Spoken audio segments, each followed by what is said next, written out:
Euskadi, Iberiar penintsularen iparraldean dagoen lurralde txikia da, baina oso populatua.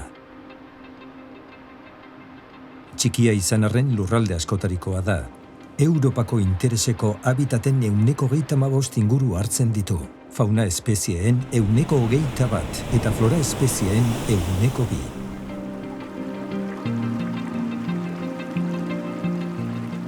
Azaleraren 123 gutxi gora bera, Natura 2000 sareak babesten du.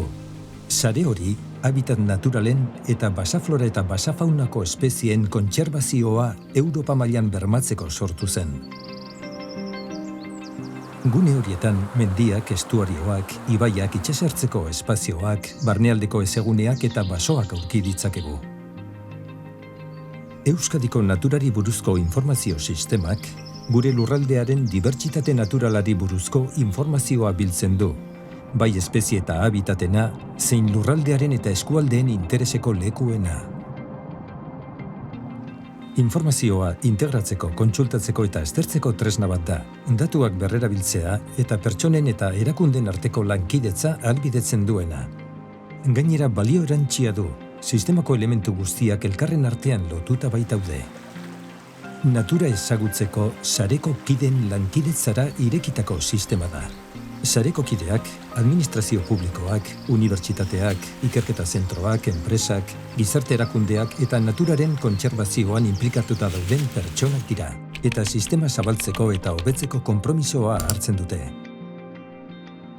Kolaboratzaileen sareak sortutako informazioa sisteman integratu ahal izateko, hizkuntza komuna erabiltzen da.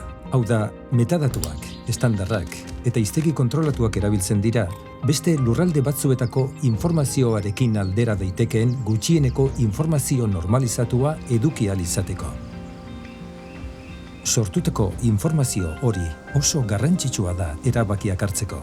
Kontserbazio estrategiak eta planak, araudiak, helburuak eta neurriak diseinatzeko, gauzatze mailaren jarraipena egiteko eta haren eraginkortasuna ebaluatzeko. Bai eta finantzazioa kuantifikatzeko ere. Horretarako, informazio onena, kalitatezkoa eta eguneratua behar dugu.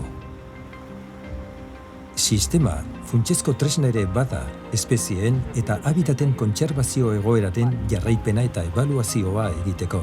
Haiei eragiten dieten presioak eta mehatxuak zein diren jakiteko. Eta horrela, hartu beharreko neurriak birdefinitu ahal izateko. Sistemaren barruan dagoen informazio guztia, sarbide publikokoa, doakoa eta unibertsala da. Sistemak datuak kontsultatzea eta deskargatzea ahalbidetzen du, berrerabili ahal izateko eta balio publiko berria sortzeko.